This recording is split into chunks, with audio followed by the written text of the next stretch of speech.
সৃষ্টি সুখের উল্লাসে কবিতাতে উনি পরিষ্কার বলে গেছেন যে আজ সৃষ্টি সুখের উল্লাসে মোর টক বগিয়ে খুন হাসে, আজ সৃষ্টি সুখের উল্লাসে। নূতন সৃষ্টি যখন হয়, এই যে আজকে আমরা যে দেখতে পাচ্ছি যে একটা গণ অভ্যুত্থান হলো, সেটা একটা নূতন একটা ব্যাপার। মানুষ যখন অত্যাচার দীর্ঘদিন সইতে থাকে, তখন এক সময় এটা ইরাপশন ঘটে। ওই ইরাপশন ঘটিয়ে যে গণ অভ্যুত্থান হয়, এটাই গণ অভ্যুত্থান বলে। তো সেই গণ অভ্যুত্থানের বেলাতেও এই নজরুল এখানে দাঁড়িয়ে আছেন। উনি অন্যায়কে যে সহ্য করেননি, বরদাস্ত করেননি, তারই একটা প্রতীক তার এই গণ অভ্যুত্থানের এই কবিতা। এইভাবে আমরা দেখতে পাই পরতে পরতে নজরুলের সাহিত্যের পরতে পরতে, ছত্রে ছত্রে, এমনকি দুই ছত্রের মাঝখানে সবখানেই ওর একটা কিসের বিরুদ্ধে বিদ্রোহ? অন্যায়ের বিরুদ্ধে বিদ্রোহ। আর অসুন্দরের বিরুদ্ধে, যেখানে সুন্দর দেখেন নাই সেখানে উনি বিদ্রোহ করেছেন।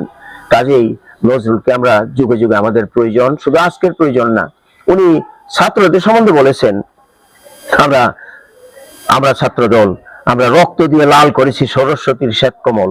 আমরা ছাত্র দল, আমরা রক্ত দিয়ে লাল করেছি সরস্বতীর শ্বেত কমল। যে শ্বেত পদ্মের উপর সরস্বতীর মা বসে আছেন, সেই সরস্বতীর শ্বেত কমলকে আমরা রক্ত দিয়ে লাল করে দিয়েছি।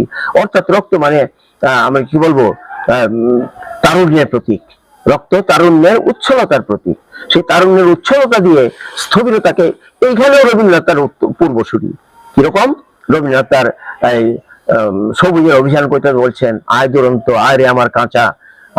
তো এই যে তিনি তরুণকে আহ্বান জানিয়েছেন, নজরুল সেখানে তরুণদের আহ্বান জানিয়েছেন, যা আমাদের এখন রাষ্ট্রীয় এই মার্চিং সং, এটাকে বাংলা কি বলে, মার্চিং সং, রণসঙ্গীত আমাদের। চল চল চল ঊর্ধ্ব গগনে বাজে মাদল, নিম্নে উতলা ধরণী তল, তরুণ তরুণ বল, চল রে চল রে চল। এই যে চল চল চল, হু সেজ দিস? কে এটা বলে? The person who is going ahead, যিনি সবার আগে যাচ্ছেন, উনি বলে এই তোরা আয়। অর্থাৎ যে বলছেন সে পিছন থেকে বলবে না তোরা আয়, তাহলে তো গতি পিছনে যাবে, ভূতের পায়ের মতো পিছনে হাঁটতে হবে। যে এই কথা বলে চল চল চল, অর্থাৎ তিনি সবার আগে, উনি পায়োনিয়ার, উনি অগ্রদূত, উনি ডাক দিচ্ছেন, ওনার আহ্বান জানাচ্ছেন, আমি যাচ্ছি, তোরা আমার সঙ্গে আয়, চল অন্যায়ের অসুন্দরের বিরুদ্ধে বিদ্রোহ করি। কাজেই নজরুলকে আলোচনা করা এই 2-4 মিনিটের ব্যাপার নয়, 2-1 দিনের ব্যাপার নয়, অনেক সময়ের ব্যাপার। আর নজরুল সাহিত্যটা পুরাটা পঠিত না থাকলে আলোচনাই বা কি করে হবে?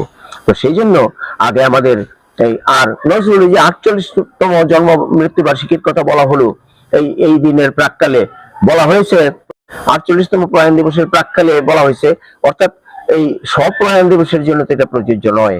কাজে 48তম প্রয়াণ দিবসের প্রাককালে হঠাৎ করে একটা অভ্যুত্থান হয়ে গেল। নজরুলের কথাগুলি তো কোন একটা বিশেষ অভ্যুত্থানকে কেন্দ্র করে নয়। জগতে যত সব অভ্যুত্থান হয়েছে অন্যায়ের বিরুদ্ধে এবং অনাগত কালে যা হবে সবগুলির বিরুদ্ধে, অর্থাৎ পূর্বাপর সমস্ত অন্যায় অসুন্দরের বিরুদ্ধেই তার কথা। শুধু একটা বিশেষ কোনো ইয়েকে উত্থানকে কেন্দ্র করে এটা কথা নয়। কাজেই আমরা যারা এই উত্থানের আমরা মানি, সমর্থন করি, এটাকে আমরা মেনে চলছি বা বরণ করে নিয়েছি, তাদেরকে মনে রাখতে হবে যে আমরা যে এখানে করতেছি, আমরাও আমাদেরও ওই যে রবার্ট ব্রাউনিং এর যে দি প্যাট্রিয়ট কবিতাতে দেখা যায়, প্যাট্রিয়ট দেশপ্রেমিক, উনি দেশের জন্য প্রাণ দিয়ে, মানে কি বলে, অনেক জীবন বাজি রেখে দেশকে স্বাধীন করেছেন। ওনাকে ফুলের মালা দিয়ে বরণ করে এই রাজধানীতে নিয়ে আসা হলো, এবং কিছুদিন পরে আবার তাকে জুতোর মালা গলায় পরিয়ে তাকে বিদায় দেওয়া হলো। এই যদি আগমন আর নির্গমনের পথ হয়, তাহলে মনে রাখতে হবে, আমি যদি অন্যায় করি, নজরুল কিন্তু অন্যায়ের বিরুদ্ধে লড়েছেন। এটা বলেন নাই যে অন্যায় করে তুমি একটা অন্যায়কে প্রতিহত করো। অন্যায়কে প্রতিহত করতে ন্যায় করতে হবে। অন্যায় করলে তো সেটা একটা অন্যায় হলো, তাহলে প্রতিকার হলো কি করে? কাজেই রবীন্দ্রনাথ বলছেন, সৎ কার্যের পন্থাটাও সৎ হওয়া চাই। কাজেই তুমি পরিবর্তন আনবে, আমাকে নামিয়ে আরেকজনকে বসাবে, যাই করো, তুমিও সৎ পথে থেকে করতে হবে। কারণ if you adopt unfair means you will be killed next time, তুমিও পরবর্তীকালে তুমি মারা যাবে, তুমিও বাঁচবে না। যে অন্যায় করে আর যে অন্যায় সহে তব ঘৃণা জড় তার তৃণ সমদহে। কাজেই তুমি অন্যায় করেছো, অন্যায়ের প্রতিবাদ অন্যায় দিয়ে হয় না, কাঁটা দিয়ে কাঁটা খুঁজতে হয়, তা ঠিক, কিন্তু অন্যায়ের প্রতিবাদ অন্যায় দিয়ে হয় না, ন্যায় দিয়ে করতে হয়। কাজেই আমরাও মনে রাখতে হবে, যারা আমরা আন্দোলন করেছি, যারা নিজেদের সফল মনে করছি, আমাদেরও মনে ভয় রাখতে হবে, নজরুলকে যদি আমরা ট্রু টু ফলো করি, যদি আমরা ফলো করি নজরুলকে, তাহলে অন্যায়ের বিরুদ্ধাচরণ অন্যায় দিয়ে করলে আমাদের চলবে না। ন্যায়ের মাধ্যমে অন্যায়কে সরাতে হবে, তবেই সেটা হবে ইতিহাসের পাতায় স্বর্ণাক্ষরে করে লেখা কোন এক অন্যায়ের প্রতিবাদের ইতিহাস। তো সেইভাবে আজকে আমরা এখানেই শেষ করি। আবারও শেষবারের মতো আমি বলছি, নজরুল আলোচনা আমার মতো লোকের পক্ষে মোটেই সম্ভব না। এটা সাগরকে ঝিনুক দিয়ে সিঁচার মতো একটা কাহিনী, যা সম্ভব না, সেটা আমার দ্বারা সম্ভব না। আর এই আলোচনায় আমাকে আহ্বান করার জন্য যারা আহ্বান করেছেন সেই কর্তৃপক্ষকে আমি ধন্যবাদ জানাচ্ছি, যারা সময় দিয়েছেন, তাদের মূল্যবান সময় এবং আমাকে কৃতার্থ করেছেন, তাদেরকে আমি আবারও ধন্যবাদ জানাচ্ছি। আর বর্তমান প্রজন্ম যারা বিজয় উল্লাসে উন্মত্ত, তাদেরকেও বলছি এই বিজয় মনে রাখতে হবে। যদি নজরুলের আদর্শিত বিজয়কে আমরা অনুসরণ করি, তাহলে অন্যায় দিয়ে আমরা অন্যায়কে প্রতিরোধ করতে যাব না, গেলে আমাদেরও একই দশা হবে। দুদিন আগার পাঁচ।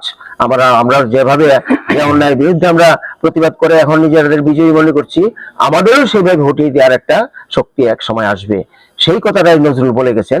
এই নজরুলের এই কথাটা মনে রেখে যদি আমরা প্রতিবাদ করে থাকি বা করেছি, এবং দেশকে গঠন করার যদি আমরা উদ্বুদ্ধ হই, দেশ গঠন করায়, তাহলে সেই নজরুলের প্রদর্শিত পথে আমাদেরকে চলতে হবে।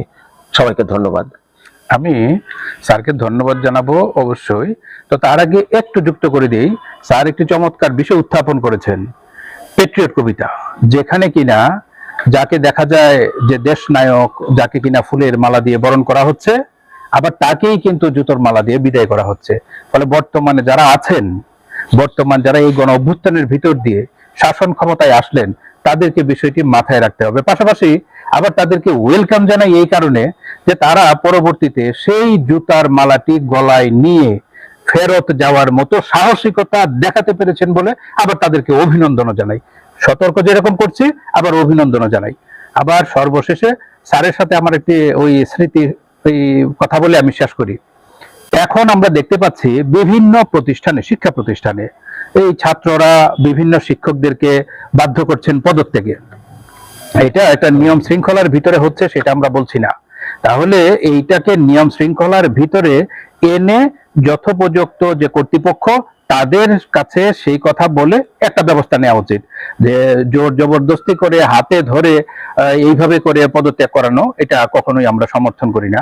এরকমই একটি এই পদত্যাগের ঘটনার মধ্যে গত সপ্তাহে আমি আর স্যার ছিলাম একসাথে।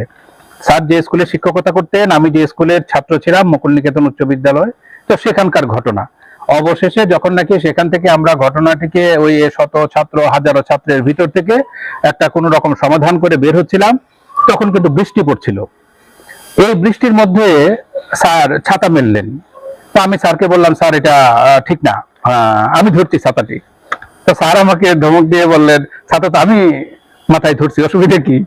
তাহলে যেখানে ছাত্র এবং শিক্ষকের দ্বন্দ্ব স্কুলের মধ্যে আমরা দেখতে পারি, আবার এর বিপরীত চিত্রটা হচ্ছে আমি সেই ধন্য ছাত্র, শিক্ষকের যে স্নেহধন্য ছাত্র, যে স্যার ছাতা ধরে আমি স্যারের সাথে একসাথে রাস্তা দিয়ে আমরা হেঁটে বেড়াই। ওই দেখা যায় রিক্সার মধ্যে কাকি ফোন দিল, স্যার রিসিভ করলো এবং বলল যে তাড়াতাড়ি করে খাবার বারো, ওই একজনকে নিয়ে আসতেছে, আমাদের একটা মিটিং আছে। তাকে জিজ্ঞাসা করলো কে, বললো আমার কলিজার টুকরা এক ছাত্র। তাহলে এই ছাত্র একদিকে কলিজার টুকরা হয়ে যায়, এই ছাত্র ওই শিক্ষকের সাথে এক ছাতার নিচে আসে, আবার আরেক দিকে ওই শিক্ষক আর ছাত্রদের ভিতরে এত দ্বন্দ্ব চলে যায় যে ছাত্র শিক্ষকের হাতে ধরছে যে আপনাকে পদত্যাগ করতে হবে। তাহলে ওই শিক্ষকরা আসলে কি শেখাচ্ছেন, প্রশ্নটা এখানে আসে। তাহলে আমাদেরকে আমার যে স্যার মিলন কুমার চক্রবর্তী স্যার, উনি মানুষ হওয়ার জন্য শিখিয়েছিলেন। উনি কখনো বলেন নাই যে বিলাস বসনে মানুষ হওয়ার জন্য। উনি মানুষের কথা বলতে বলেছেন, সাহিত্য মানুষকে আবার নতুন করে সৃষ্টি করে সেই সাহিত্যের বীজ আমাদের ভিতরে বপন করার চেষ্টা করেছিলেন, আমরা সেভাবে ধরে রেখেছি। এখনো শিক্ষকদের সাথে আমাদের সেই হৃদ্যতা এবং আন্তরিকতাটি রয়েছে। ফলে বর্তমানে যে ঘটনাগুলো ঘটছে, আমরা শিক্ষকদের প্রতি আহ্বান জানাবো, দয়া করে ছাত্রদের প্রতি আপনারা দায়িত্বশীল হন। আপনারা শুধুমাত্র চাকরি করার জন্য না, একটা দায়িত্বশীল জাতিকে পরিণত করার জন্য আপনারা শিক্ষকতা পেশায় আসুন, যেভাবে আমাদের স্যারেরা এসেছিলেন। তাহলে ছাত্র শিক্ষক এই 40 বছর 41 বছর পরও এভাবে বসে কথা বলতে পারে, এইভাবে বসে চা খেতে পারে, সমস্ত কিছু করতে পারে। তো এই কথাটি বলে আমি এই মেসেজটি দিতে চাই যে ছাত্ররা আপনারা আপনাদের দায়িত্ব পালন করুন, শিক্ষকরা যেরকম তাদের দায়িত্ব রয়েছে আপনাদের দায়িত্ব আপনারা পালন করুন। স্যার এত ব্যস্ততার মধ্যেও আমাদেরকে সময় দিয়েছেন, আবার আধা ঘন্টা পরে স্যারের আরেকটি মিটিং আছে, সেই মিটিং এর জন্য আলোচনাটি আমাদেরকে সংক্ষিপ্ত করতে হচ্ছে। স্যারকে ধন্যবাদ জানিয়ে কৃতজ্ঞতা প্রকাশ করে আমাদের পথের কথন অনুষ্ঠানের আজকের আড্ডা এখানে শেষ করছি। ধন্যবাদ সকলকে।